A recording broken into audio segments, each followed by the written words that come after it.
From this Saturday onwards, we have started something called as dialogue.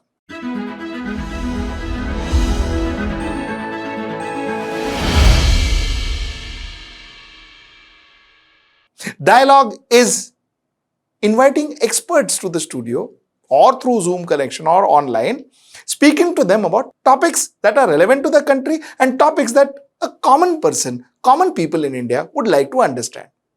So this program will be there every Saturday. It's a 1 hour long program, so get your popcorns ready and your colas ready, and we'll try to make it as informative and as interesting as possible. That's number one. Number two is the topics that we'll cover, like always, will be topics that a common man understands and in a common man's language, other than jargonizing it or other than making it more complicated than it already is, and so on and so forth. So we'll try and make it in a simple man's perspective, because you see, I don't understand complicated things, so I will try and ask questions which a person like me can understand. So that will make things easier. So that's my point number two. My last point about dialogue is that dialogue is not a debate program. While I have more than 1 or 2 or 3 guests, but it is not a debate program. We will not have any shouting matches here, and if you think that, we are going to create some interesting fights and somebody walking out and somebody throwing something and all that is not going to happen in dialogue. All that is not going to happen in dialogue. So let's be very clear about that. We will have very civil discussion. Nobody will get angry. Nobody is going to shout. Nobody is going to howl. No passions will run high and all of that. No fights and all. All of that won't happen. It will be simple discussion by people who understand the subject and by people who will try and explain the subject to you in a way that common Indian understand, like I told you before. Now, today's subject is also very interesting. We've all heard about Hindenburg-Adani. You must have seen it both in your channel here and in other media houses, other media channels, about the Hindenburg-Adani Saga. But how does that affect you? How does that affect a common Indian? That's the question I want to ask today. How is it ever going to affect me, or it is just going to be hawa mein, and everything happening around and theek hai, hota hai, and all of that? So that's the question I'm going to ask today, and I have 3 eminent guests with me. Let's get right into the show and figure out what they have to say.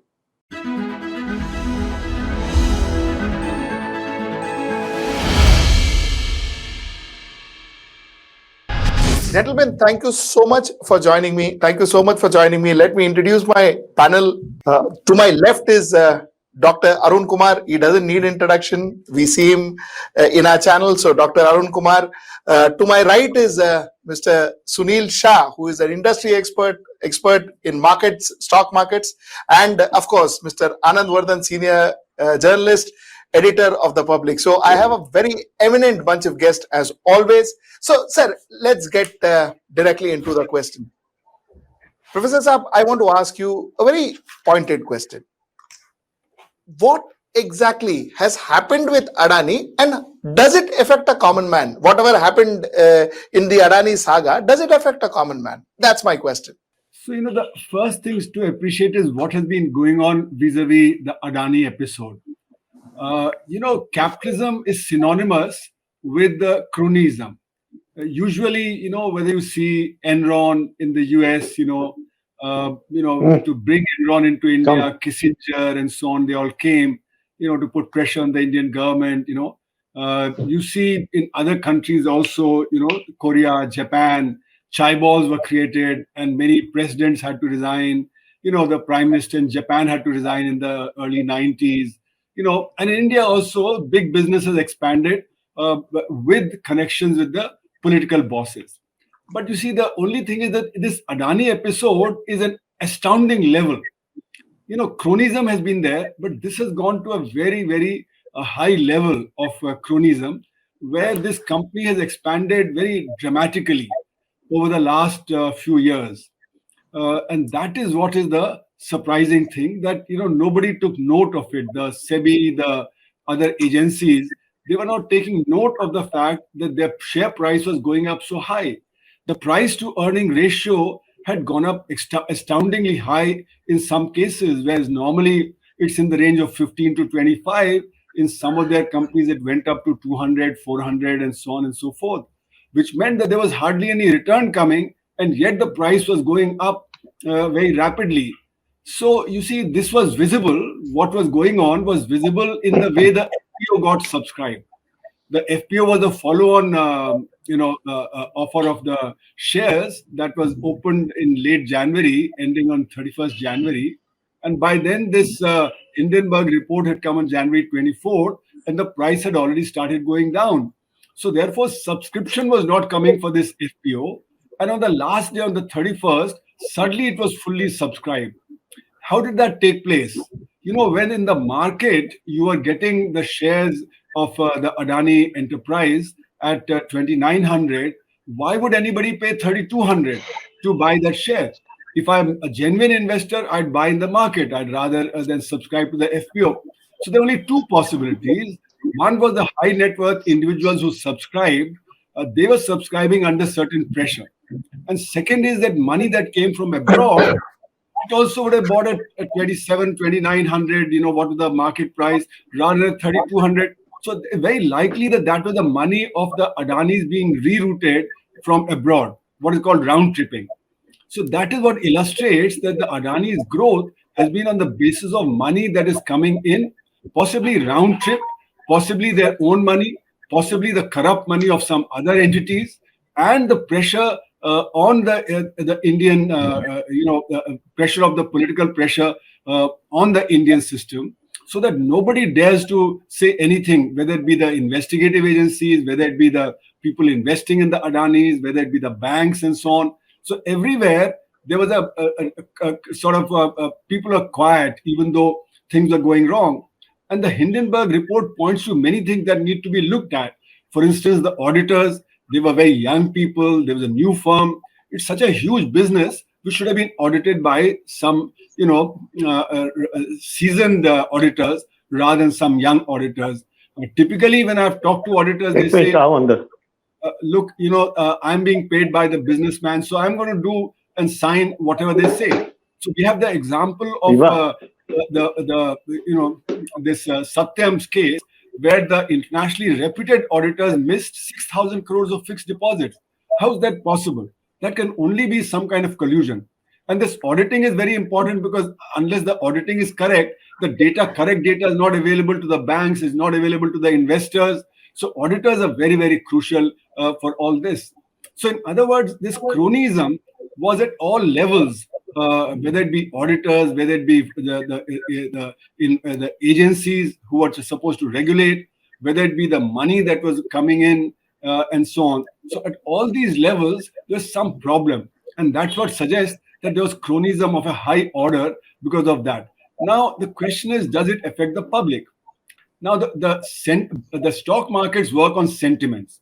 Now, if the sentiment of the stock market goes down, then the share market gets affected, and the general public loses money in the stock market. And when I say general public, I don't mean the common man. I mean the top 3% in the income ladder who invest substantial amount in the stock market. The 97% don't. But when the investment climate deteriorates, then the overall investment in the economy goes down. When the overall investment in the economy goes down, then employment is affected. And when employment is affected, incomes are affected.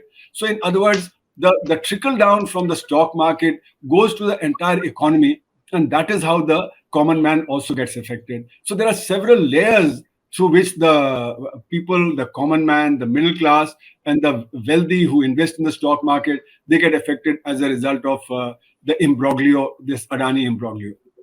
Shah Sahab, what exactly, how did this impact the stock market according to you? I'm not tracking Adani group of companies. That is first disclaimer I must give. But one thing I would tell you, there is this expression in very famous expression in Bajar, in the stock market, is Bhav Bhagwan. And the third thing I would say that yes, stock prices were going, they were skyrocketing. But this time around, I saw one thing which was very clear, that there was no frenzy. In the sense, in 1992, there was one stock broker, or whatever you call operator. People would clamor to buy his stocks. Same thing happened in 99, 2000. But this time around, I did not see. I mean, of course, my view is limited view. I cannot speak, or I've not studied any survey. But if you see the number of shareholders and things like that, it certainly points to a fact that there was no frenzy to buy these stocks. Yes, they kept going up, but the participation was not that great. And second thing, there was not much talk. If you see, even institution participation was not that high. So yes, they have gone up. They are into those solid asset business. Most of the businesses, except one that which is FMCG, where Wilmer, Adani, Wilmer, they are known for their market share in edible oil, and they are planning to introduce more things. So these are long-term businesses, heavy businesses. They offer you some kind of not beyond astronomical return. But as I would say that valuations were always debatable. I mean, what you saw in America, that company making huge losses over the years, and they were given some crazy valuations, and they come. So basically, I feel yes, I won't get into this that somebody has cast aspersion to a company, but then it's point one more thing that, well, you mean to say we have so many nodal agencies and regulators and these kind of companies, they have to get approval, so all these agencies and regulators ignore the fact, so that needs to be proved. See, I'm not coming to any judgment, I'm just saying from market perception. Yes, after this report was out, there has been a huge erosion in the market cap of this group, Adani Group's company, and then we saw some bounce back also. But I think the volatility will remain till the clarity emerge, and what happens next. Shah Sahab, what exactly, how has it affected the market? I tell you, I'll tell you. Now, if we talk about Sensex, there are 30 companies. So, since there is none of the Adani group of companies in Sensex, but Nifty has two companies. So, when these companies go down, it will drag the benchmark indices down. So, yes, as I said, there was not much participation and there was no frenzy to buy these shares. So I think yes, there has been erosion in the market cap. I'm not sure because I don't have facts and figures, but I'm not sure whether it will impact broader market. Yes, initial reaction will always be that knee-jerk reaction, everything will go down. The banks which have lended, the institution which have lended, if they are listed, you start selling those companies, the group of companies, and other companies which are related to the saga. But gradually, the wisdom dawns upon the market, and they realize that at that particular time or this particular valuation, it makes sense to buy rather than to sell. So, as also one more thing is that markets are never efficient in the short term. Otherwise, no trades would take place. Markets would be always efficient in the long term. So, I would wait till long term. What is the outcome and things like that. But near term, yes. And of course, the traders will. If you are on the wrong side of the trade, one gets butchered. That forget about Adani, any company. And there are classic case in America, this particular company which was into rent gaming, and how the activism, because these days there is a very thin line between activism and, I don't want to use the other word, I mean, where the arm twisting is done. So there is a very thin line. We don't know who the real activist and who the arm twister is. I don't want to use that dirty word, the other one. So, one has to be very careful in judging. I'm not suggesting anything. The one company which has been known to do all this based somewhere outside India. How much we believe? Let's see. Time only can tell. Okay, so Singh Saab, coming to you, I want to ask you, like Mr. Shah just said, that whether it is activism or whether it is arm twisting, one doesn't know. Now, tell me, in this case, the Hindenburg-Adani case, what exactly happened here? Is everybody conspiring against India? what happened? I'm telling you the way I have looked at it. It is neither whistleblowing nor it is arm twisting. It is a solid business proposition of Hindenburg. They saw opportunity 2 years back. There is a company who is jacking up its shares, which they jacked up in 2022 only from 1700 to 4100. The FPO is coming. This is the right time to make it a kill.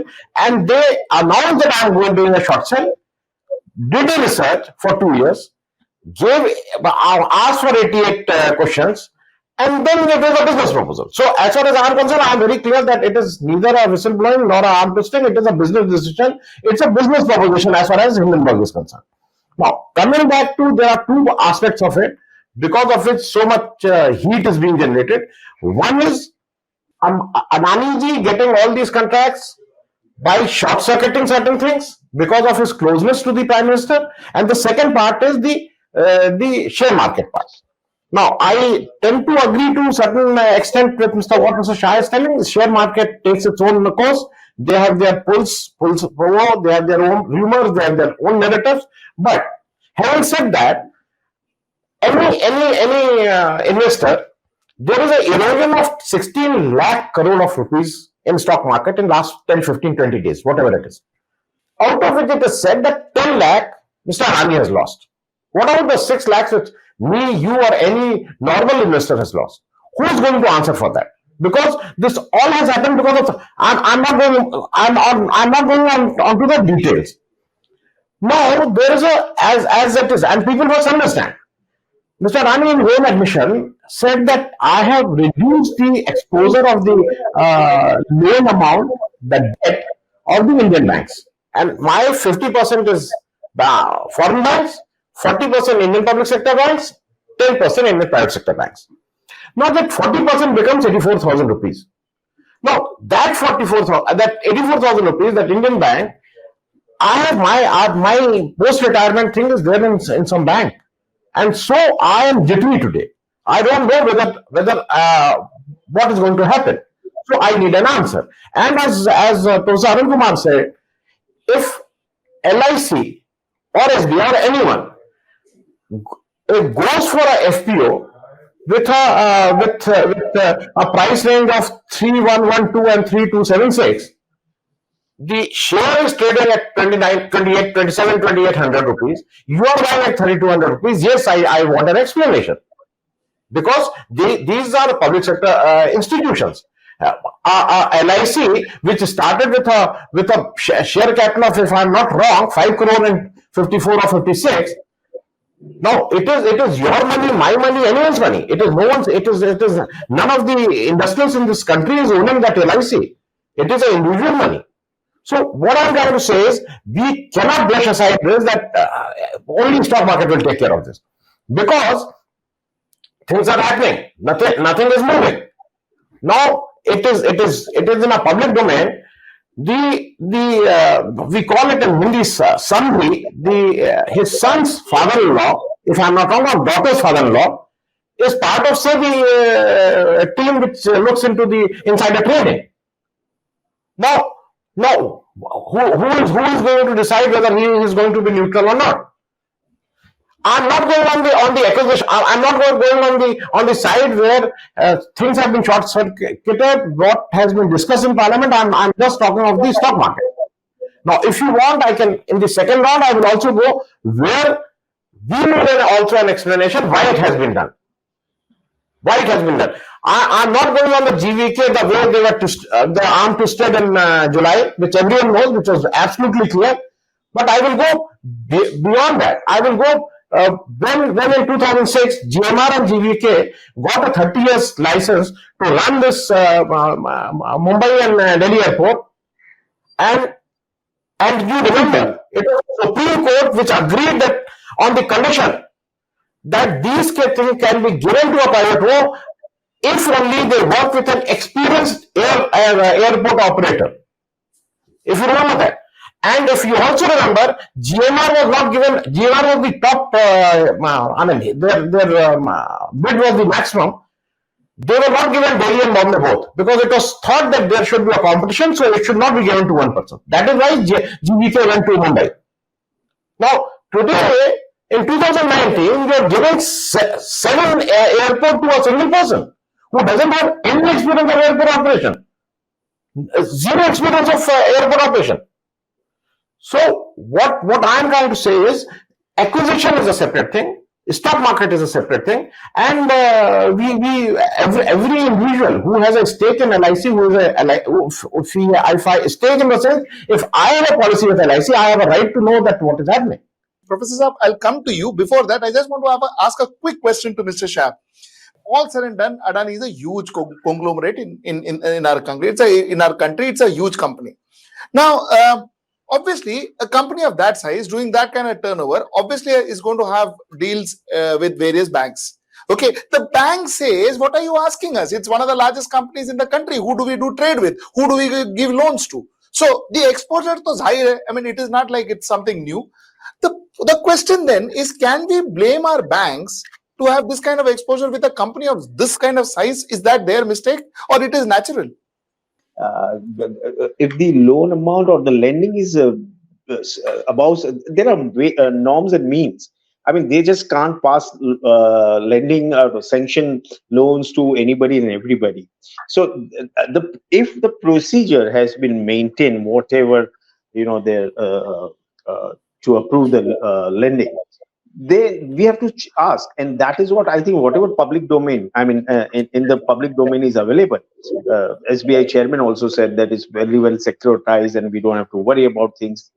Now, I would definitely take that statement, because I'll tell you something very honestly. You see, unless it is proved, it is very difficult, because I've seen in the last few years trial by media. Please don't get me wrong. Trial by media, and in many cases, now I don't want to name all those cases, the truth came out on the other side, but media had tarnished the image of that person or that institution. What I'm asking here is that, yes, we have to wait, or we have to pressurize for these agencies to come out with the answers. I mean, I would withdraw my word pressurize, but we have to see that we ask for these agencies, because we cannot, to come out with the, like SBI chairman has said, what about their loan and lending, whatever they have, and it is very well securitized. And whatever little I understand is that around 800-900 crore, they have, you see, it's not that they are new technology companies, that one day they will earn and they will pay back. These companies are generating cash flows. Now, whether their debt is adequately covered or no, that has to be seen. In far as LIC is concerned, there are many investment decisions which have gone wrong. Now, equity per se, the nature of equity is what? That there is a risk. And how much portion of LIC, most of the life insurance company, they have to invest in gilt securities. The equity portion is little, and in that equity portion also, not that every decision go right, but just because it doesn't come to the light, it would be unfair, I would say. Things can go wrong. We have seen once again, we have seen a company like Enron going bust. So, what do you say about that? That was the top 10 company of the world. Anything can go bust, believe you me. Anything can go bust. We've seen, go back in the history and you'll come to know. See, Professor Saab, coming to you, does all of this impact India, and does it impact Indian economy?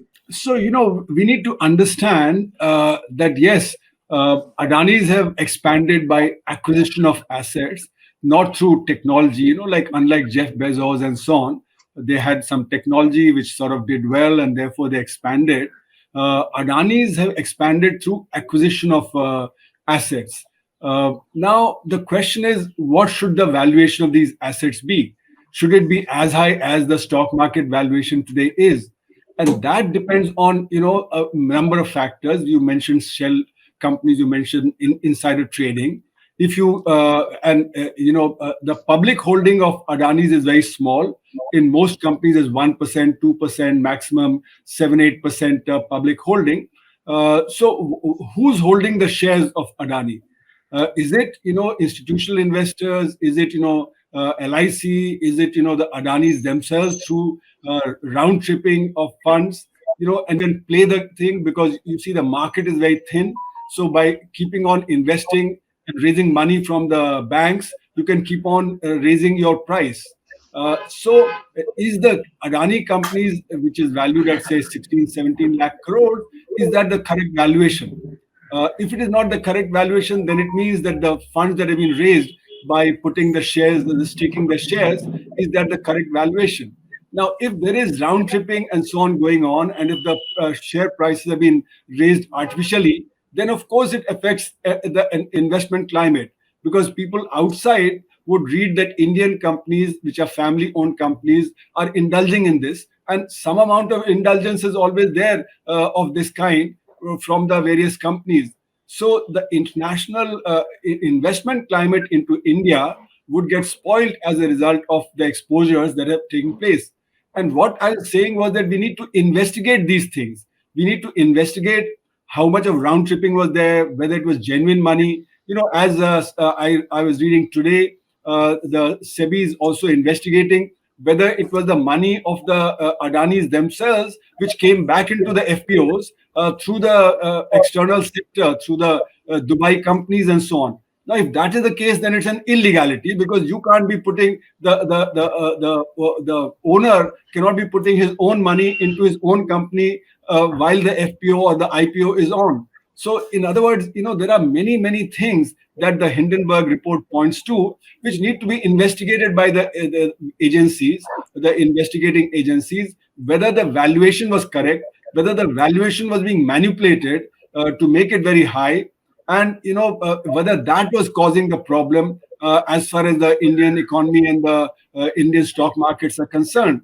So this will have repercussions for the Indian market also, because if it, like Total has delayed its collaboration with Adani's, similarly MSCI has said that it's no more going to put the Adani companies into its index. The credit rating agencies, one of them yesterday downgraded the credit rating, whereas earlier the credit rating was not downgraded 4 or 5 days back. So there are changes that are taking place as more and more people realize that something is not right, something doesn't meet the eyes, and these need to be investigated. So I think the government also needs to take note of it, that investigation is very necessary to clear the air. How much manipulation was there and how much it was not there. And I think a Supreme Court monitored inquiry is very much required, so that people have faith in a Supreme Court monitored inquiry, because in an inquiry also you can manipulate by putting your own people into the inquiry committee, or delay the inquiry committee report so much that the public in the meanwhile loses interest. So what I was saying is that there are several kinds of things that have gone wrong. And this business of round tripping and bringing money from abroad, having a very high debt. So this is called the gearing ratio. The higher is the gearing ratio, that is the debt to equity ratio, the more is the risk of a fall. As you can see, the Adanis have had to retire some of their debt, because as the valuations come down, the money that is taken on the basis of the shares that have been staked with the banks, their value coming down, the Adani will have to repay some of the loan, or their shares would be sold in the market at much lower prices, and the share price would come down. So it causes a huge instability. What is going on is a huge instability in the stock market, which is actually creating a greater uncertainty in the Indian stock market, and therefore it will affect the inflow of foreign direct investment and other investment. And this is the time when we have a current account deficit, a very high current account deficit, because of the Ukraine war, and we need capital flows from abroad. And if the capital flows begin to dry up because the uncertainty that is there in the stock market, then we'll not be able to fulfill our deficit in the current account, and the reserves will start falling. And when the reserves start falling, then the rupee will start also falling. And when the rupee starts falling, then the inflation rate will pick up. So in other words, there are many implications of what is going on in the stock market currently, for foreign investment, for the value of the rupee, for the balance of payments, and these kind of things. Just to supplement to what Professor Saab just said, Moody's, I think, downgraded some Adani Group recently, that is yesterday, and MSCI has also cut down the indexing, cut down the weightings in some of the stock indexing. So that's one. Now, Singh Saab, I want to ask you, Nirmala Sitharaman yesterday said, listen, you know what, our regulatory bodies, our regulatory agencies are very, very capable of handling this. They're experts, they know their jobs. Now the question to you is, do you think there is actually going to be a serious investigation? Mr. Nair, I must tell you, as far even if the investigation is ordered, I mean, people, how much faith we have on this investigation is to be seen. But before that, as Mr. Shah has rightly pointed out, that anything can go bust. So this apprehension that anything can go bust raises many questions. Number one, as he has said and rightly said, that there are media trials. Now, on one hand, there are media trials, and the biggest example of a media trial and the worst example was 2G Spectrum, when a media trial was done and the whole government was discredited and they lost the election. The Manmohan Singh government was discredited. And at the end, after a CBI inquiry, the court said that nothing like that. And who was responsible? Was anyone punished? Was anyone told that why you have raised an artificial, a notional figure of 1,76,000 rupees? We are not talking about notional figures. We are talking about actual figures. Now, this is one extreme. Now, we have another extreme in today's regime, which is controlled media. Now, you tell me a single print media, who has published the entire Hindenburg report with all the 88 questions. Tell me a single print media. So, this is controlled media. No one, I want to know that which print media has, this is a very basic thing, who has written the entire Hindenburg report. Having said that, whatever Nirmala ji is telling, or LIC is telling, or SBI is telling, they are giving explanations. They are not answering questions on the charges which someone is levying.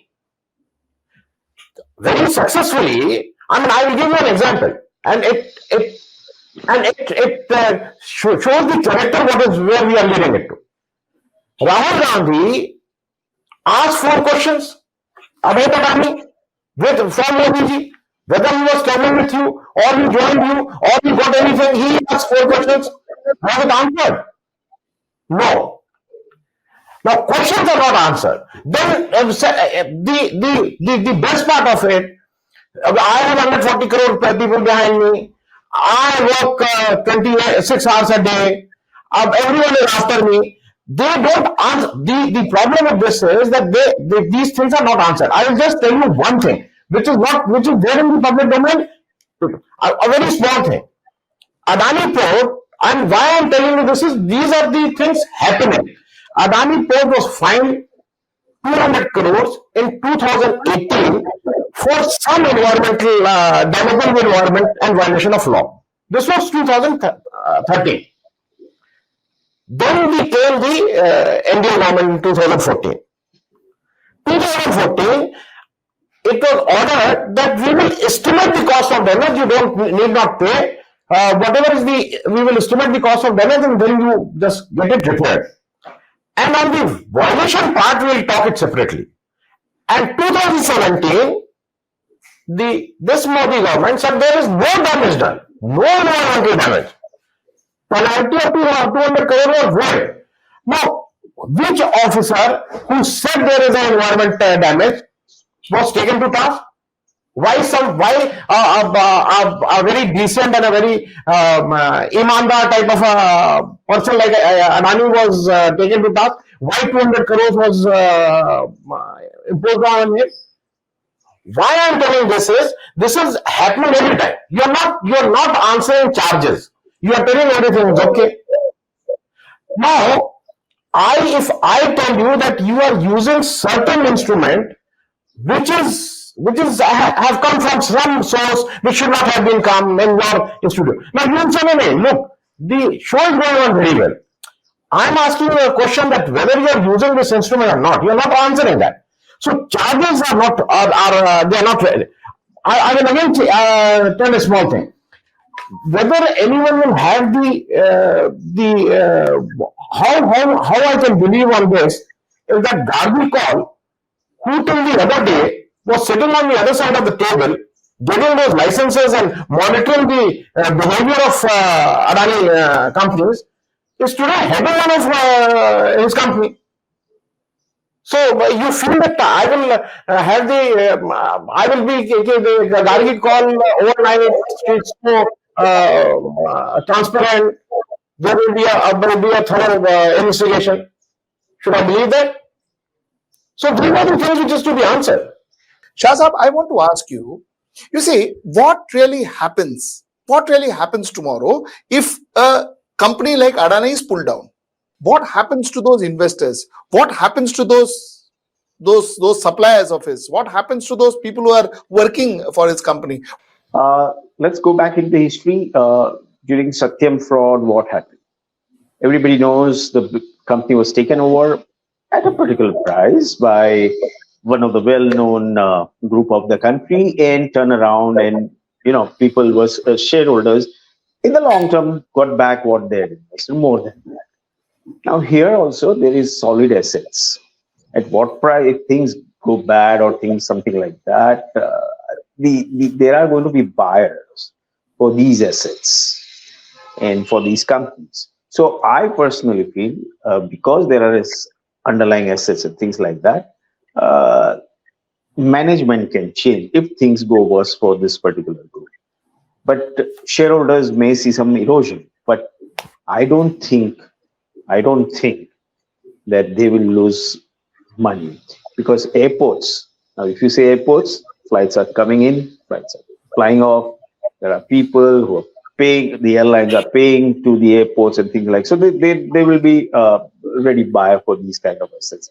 Having said that, I'll also say that if the debt is disproportionate and if there is settlement happens in the debt, suppose, now this is again since you asked me hypothetically, then equity also may go for some kind of adjustment. Just that is what we have seen in NCLT.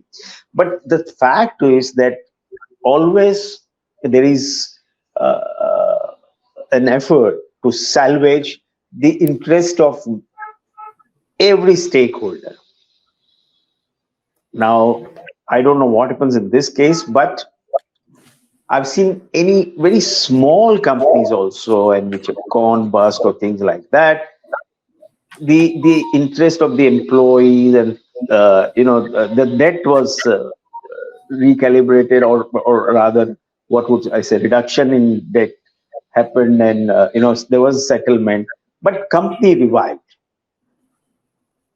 So I think it's not all lost, even if that scenario emerges. Shah Sahab, I may sound sanguine, but I've seen those.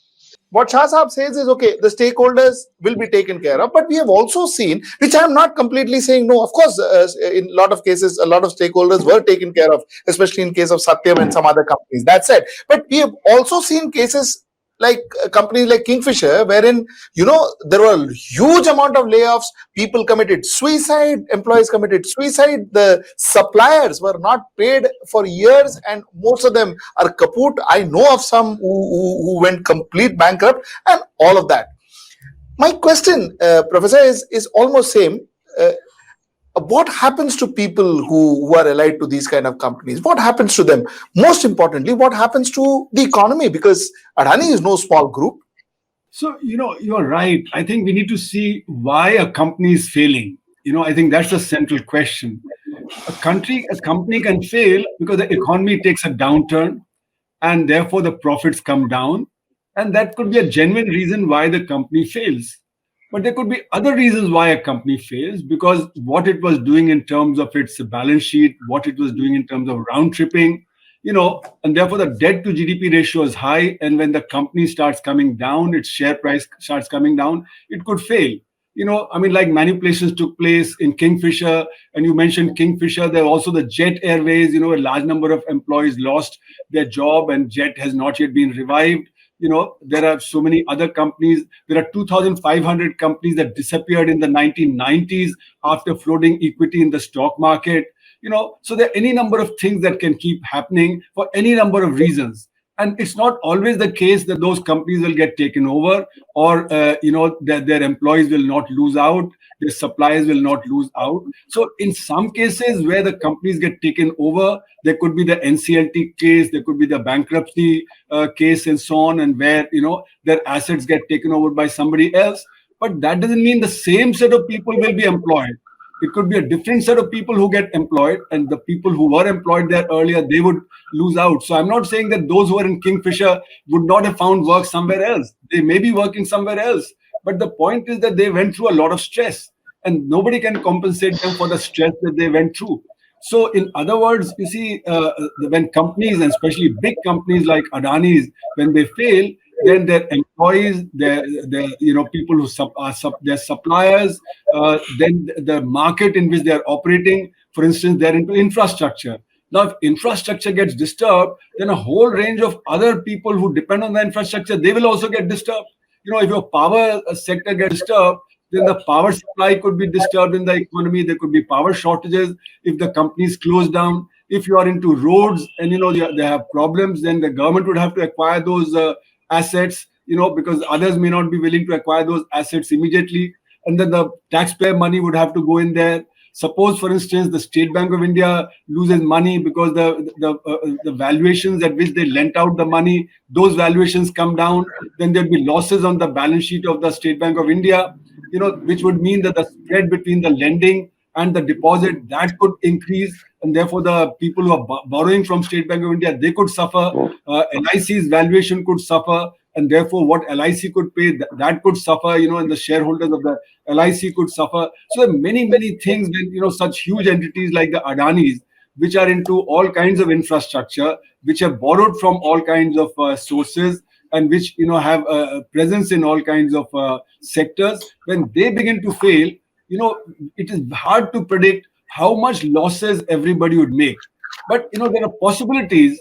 So while it is said that the LIC has a very small share compared to the total of the LIC investments, yes, that's true. But if the LIC begins to make losses here, the stock markets begin to go down, then the LIC losses will be much larger.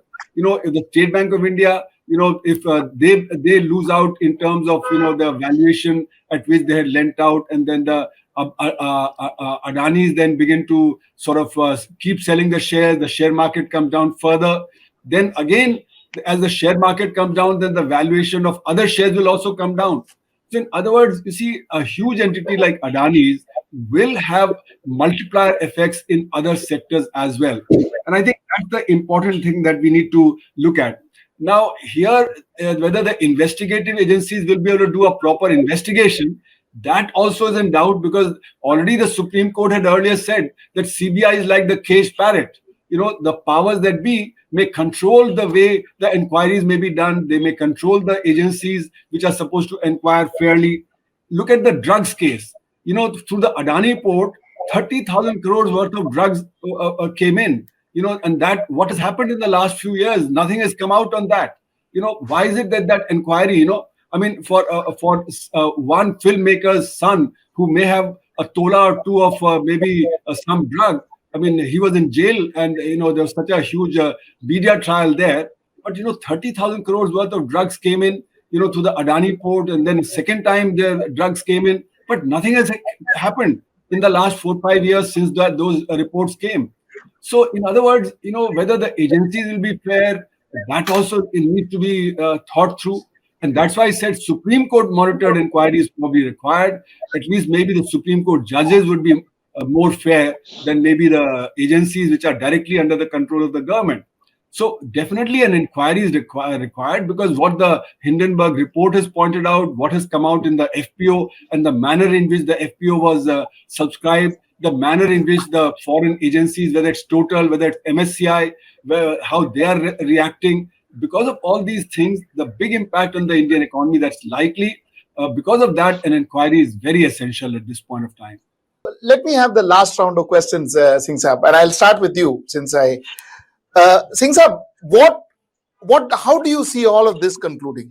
Very, very quickly, even if you remember, we keep on quoting Satyam Computers and we keep on quoting Harshad Mehta. Even in the Harshad Mehta case, it was said that had it been given another 3 days or 5 days or 6 days time, everything he had sorted it out, everything.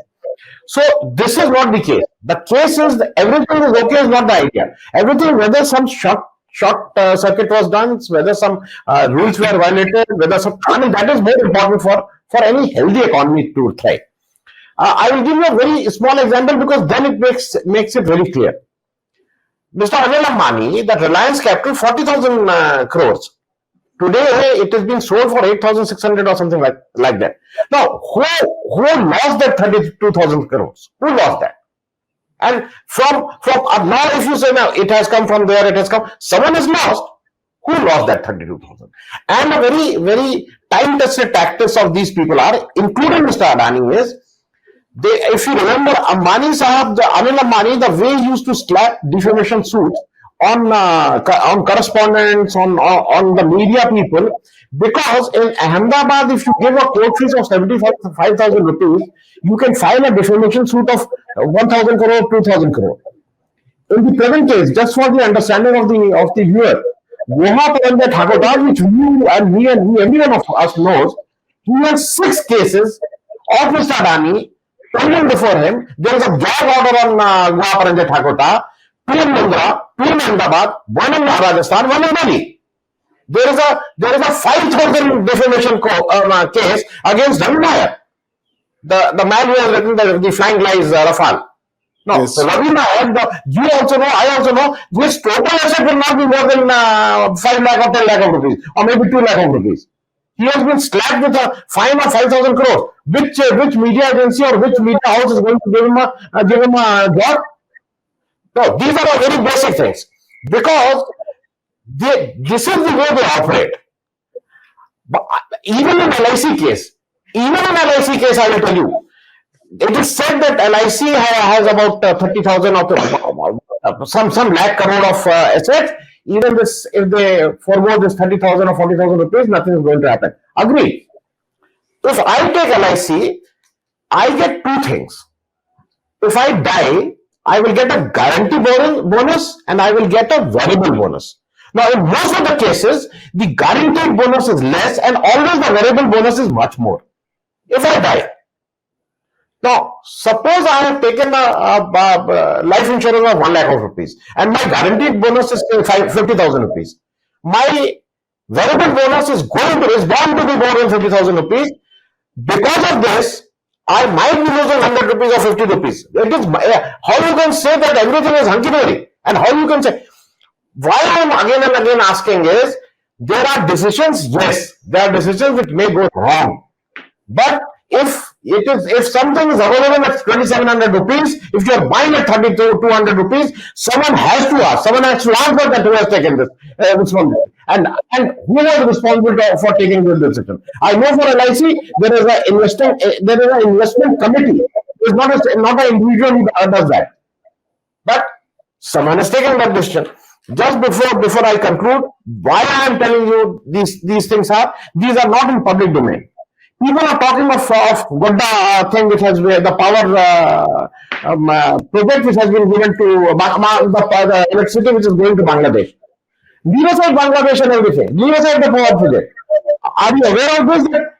That the original environment clearance was for the water to be used of river Chiru, and it has been changed to Ganga. Now they are using Ganga water, and there is no alternative environment plan given. The original plan which gave the permission for river Chiru, after somewhere it was, now they have got a permission to use Ganga water. Now, neither we are getting electricity, nor we are getting any tax, nor we are getting any income tax, nor we are getting any excise, nor we are getting any customs, nor we are getting any electricity. My environment is being polluted, my river water is being used, and then you say I should not raise voice because it hampers the growth of the country. So these are the pertinent questions which any Indian should must raise. Fair enough. So what? Like I said, just in one sentence, what do you see? How do you ideally see this all ending? In one This sentence. has to be, because to be honest, this is a matter of leadership, and I think ultimately it is the leader which has to answer these questions. It is not a matter of but he's taking a decision of the. It is a matter of leadership, political leadership. I am talking, and Correct. it is to be answered by a political leader only. Shah Sahab, what do you see? How do you see? How do you see all of this ending? What will be the conclusion? Well, first of all, let me tell you something that I'm, unlike my honorable fellow panelists, both of them, my knowledge domain is very, very narrow and limited. I am in the market, so my knowledge would not be as extensive as my fellow panelists, both. What I feel, how it ends, I hope it ends where everything fall in place. Yes, as Singh Saab saying, LIC, well, they have their committees and things, and there are processes before they invest in a company. Whether the processes were adhered to, that's what we have to find. If they were adhered to, then you can't question, just based on the outcome. I hope things fall in place in the larger interest, and yeah, that's what I want to say. Professor Saab. So, I would also say, like Mr. Shah said, that everything should end well, end well for the country. But the question is, when does something end well? Something ends well when the proper procedures are followed to make it end well, which means, we need to put substance into our regulation so that these kind of things don't happen in the future. Whatever irregularity has happened needs to be found out. Correctives need to be put in place. But I am, sanguine that actually this might not happen, because the strategy of the government at the moment is a twin strategy. The twin strategy is to create chai balls, big conglomerates, whether it be Adani's, Ambani's, Tata's, and so on. And on the other hand, keep the unorganized sector where it is, benefit the organized sector at the expense of the unorganized sector. So therefore, huge inequalities are getting created. And that is what is slowing the economy down. You saw even before the pandemic that for 8 quarters, the rate of growth of the economy fell from 8% to 3.1%. So the problem of demand was already manifesting itself prior to the pandemic. And even if you look at the pandemic period, the last 3 years, the average rate of growth is only 2.7% officially. But that doesn't include the unorganized sector. The unorganized sector is declining dramatically. And so the Indian economy is now in recession, is not growing at 7%. And the IMF is saying that it will grow at 7% is only because they take the government data only. They're not data collecting agencies. They take the government data, add 0.5%, subtract 0.5%, and they give the data. So the problem is that, the Indian economy is facing trouble because 94% people in the unorganized sector, they're facing problem. But the government strategy is to continue with this. That's why the Atmanirbhar Bharat package that was announced in May 2020 actually gave only 3 lakh crore rupees to the people who are losing incomes at a very large level out of 22 lakh crores. And most of that was credit to businesses and so on. It wasn't really support to the people who had suffered during the pandemic.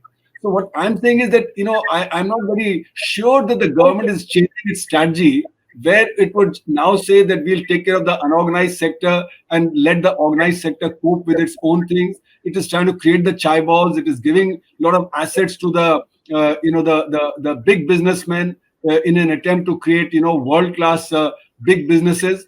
But that is not a strategy that is good for the India, which is very poor. So therefore, I think the overall strategy needs to change.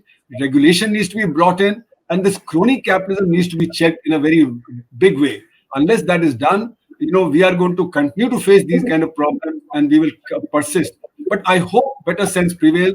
I hope that we do tackle this problem so that in future we have a better future.